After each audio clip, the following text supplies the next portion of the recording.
It's 2022, it's January, and it is day 2 of Web3 Explained. Now, I so easily could have started my day going, it's Monday, January, woohoo, let's go! And don't get me wrong, I love and I'm very grateful for my passionate, enthusiastic self. That's the upside. The downside, which of course is very easy to slide into as well, is, oh my god, only 29 days left this month. I don't even have an idea yet for January's experiment. I'm on holiday till mid-month. I need to cancel my life and get to work. That's the workaholic me who's not been invited to 2023. Instead, I was out and about quite early today, greeted the sun as it was rising. However, I started my day in a very beautifully calm, serene manner, which I am striving for the rest of the year to go as well. So I will be thinking a lot today about how to combine systems and rhythms to make my creative life, my sense of work-life balance, and my time management as easy and friendly as possible this year. And this really ties into a larger question in Web3. If there's only so many priority slots, and more importantly, such a huge fight for attention, then how to balance utility and hype with innovation, profit, security, community, accessibility, the greater good, to name but a few key areas that we've got our work cut out for as an industry in the years to come. So I am excited to share something with you over the next few days. An extract from chapter 1, which has already been drafted. As soon as I have enough downtime to catch my breath, I set myself the target of publishing the newsletter every Monday. That's today. So no pressure, but I haven't even drafted it yet.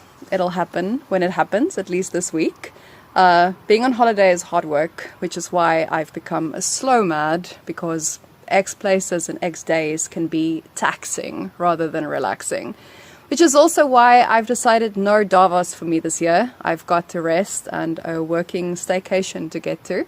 So from the beautiful landscape of the Konavlia region of Croatia, the southernmost point of the country, catch you tomorrow for day 3. And just to say, I'll take the camera and quickly show you that over there is Bosnia and there is Montenegro.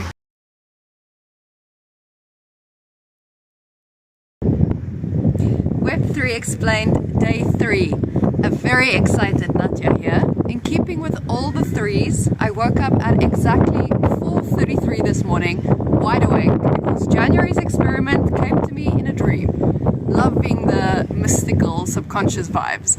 I'm eager to take some time tomorrow to double down and sketch out how to make this work. Today has been spent exploring the ancient city of Dubrovnik, aka the location of King's Landing in Game of Thrones, complete with an obligatory stairs of shame selfie. I would like to invite you to subscribe to the weekly newsletter. Issue 1 landed in a good few inboxes yesterday, and it's a great way to stay up to date with what I'm doing with Web3 Explained and how you can get involved. So see you tomorrow, cheers. And in the meantime,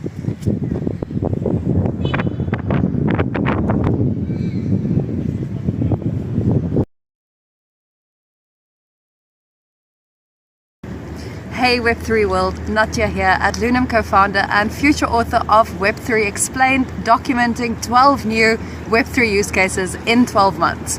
It's day 4 and I'm happy to be back home for a day or two after a lot of amazing but traveling tiredness traveling after Christmas. I didn't get as much work done on the book today as I thought I would. Instead, I napped. I'm not much of a napper, and this was more than a power nap, but it just reminded me how important it is to take care of yourself physically if you're going to expect a lot from yourself mentally. At the same time, January's experiment is taking shape, slowly but surely. I brainstormed some of the ins and outs with my 16-year-old today, so this project is definitely turning out to be a family affair, over and above the fact that he's my resident video editor as well. Hey! So you are witnessing his professional onboarding into Web3 as we speak. Start him off young, I say. Catch you tomorrow for day 5. Cheers!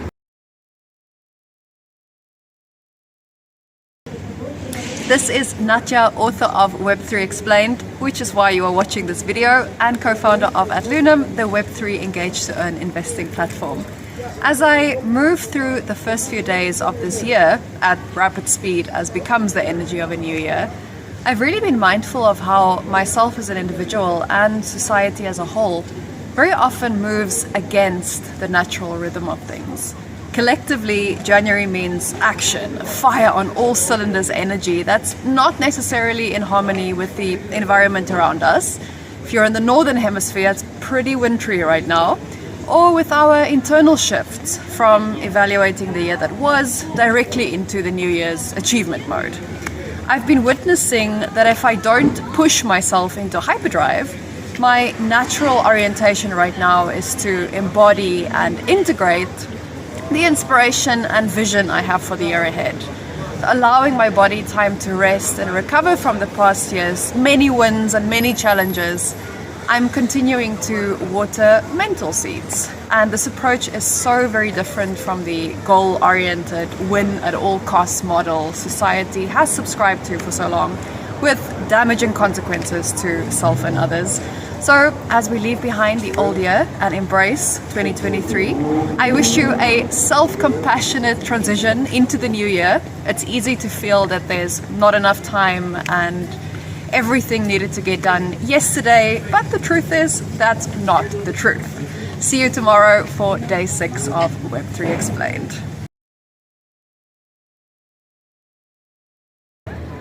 Hey all, Nadja here for day 6 of the Web3 Explained vlog. I'm off to an annual mastermind meet with other founders, but while I'm out and about enjoying the beautiful light of today's dying sun, I wanted to talk real quick about a disruption that I look forward to being part of.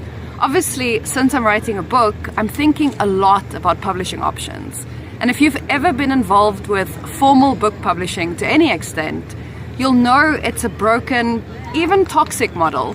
The global book publishing market alone is valued at an estimated $115 billion in 2023. So what are the potential implications Web3 tech has to disrupt the future of this gigantic industry? It's important to recap here what we are talking about when we say Web3 tech, because we get lost in the buzz and the hype sometimes. Web3 tech is a basket of decentralized blockchain-based protocols enabling online data to be stored, secured, and shared in new ways that over time will pretty much turn the traditional industries it's set to revolutionize completely on its head. So if you think about the alternatives to traditional publishing, we have self-publishing on the one hand, which actually got started as way back as 1979. And then there's Web3, which is very much in its infancy. So early days, many opportunities to help shape the direction it will take. We can imagine, for instance, that as Web3 publishing gains ground, it could lead the way for a more decentralized, democratic content distribution model. The current publishing industry is kept tight thanks to a firmly entrenched gatekeeper model. This means that a very small group of people ultimately controls what content gets distributed and how it's monetized. Web3 technologies, on the other hand, enable authors and content creators the ability to connect directly with their audience, as I'm doing with you right now, as well as monetize their work through industry mechanisms like micropayments, smart contracts, NFTs, etc. The reason that you're not seeing traditional publishers flock to the tech is because, like with other industry monarchs, power held is not power they wish to share.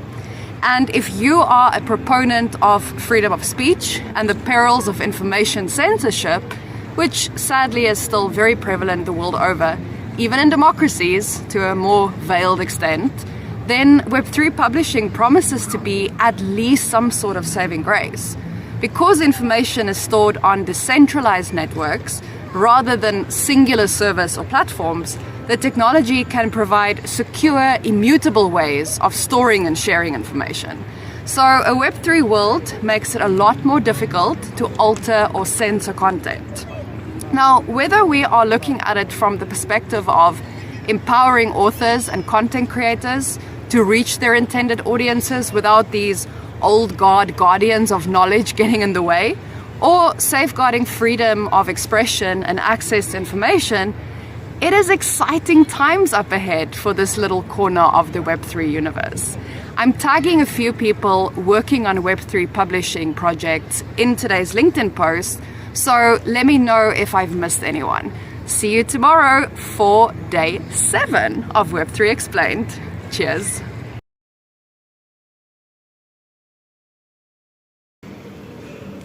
It's Saturday and also day 7 of Web3 Explained.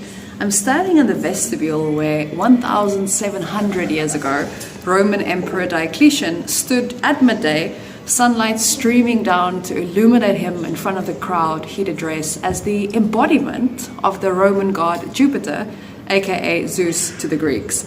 It's also where Jupiter, king of the gods, would communicate with his earthly son. Diocletian was the architect of the Tetrarchy, a leadership system that was far more decentralized in nature than previous political systems, dividing as it did power and leadership among 4 individuals as opposed to just one. Of course, when power corrupts, even if shared, it corrupts absolutely, and in the end, Diocletian's legacy became tainted. 12 sphinxes, for example, were brought over from Egypt, but only one remains intact, guarding the cathedral of St. Domnius. The other remaining sphinx, now headless, stands before Jupiter's temple, Diocletian's guest house for his divine father.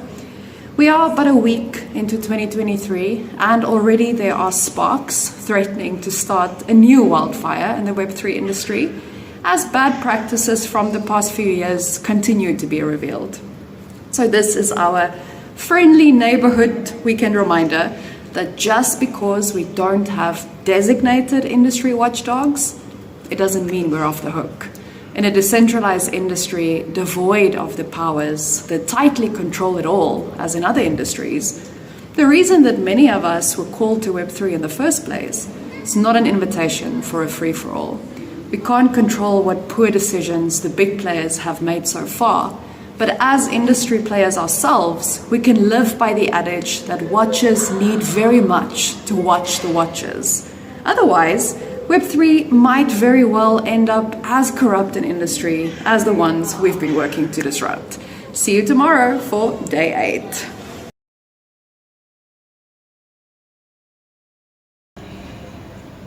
So light would stream down here, all the way to Diocletian, aka Jupiter, standing right here in the middle. And the crowds out here would be waiting to be addressed by the retired emperor, with St. Domnius over there, the Egyptian Sphinx right over there, and if you walk it down, Jupiter's temple is right inside that alley.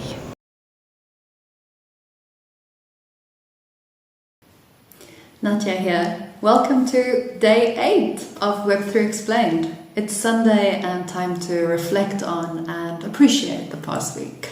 Week 1 of vlogging is done. I'm actually on my 12th video, if you include the countdown leading up to January 1st. And I want to give you a huge shout out for the engagement that we've had so far. I started vlogging to build with the garage door open, but I'm still on holiday, so I haven't actually started sharing the real work, live testing 12 Web3 use cases in 12 months.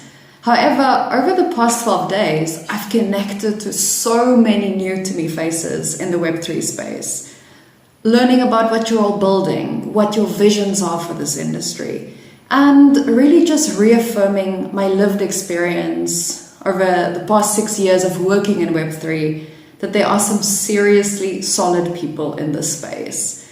And this has been the absolute best start to Web3 Explained, because the incredible community in Web3 is how to best explain this industry. I am fortunate and privileged to be part of the collective vision we're all working to bring to life. And I look forward to continue walking this journey with so many of you. Thank you for the value you give to me and to all of those around you. I will see you next week, aka tomorrow. Cheers.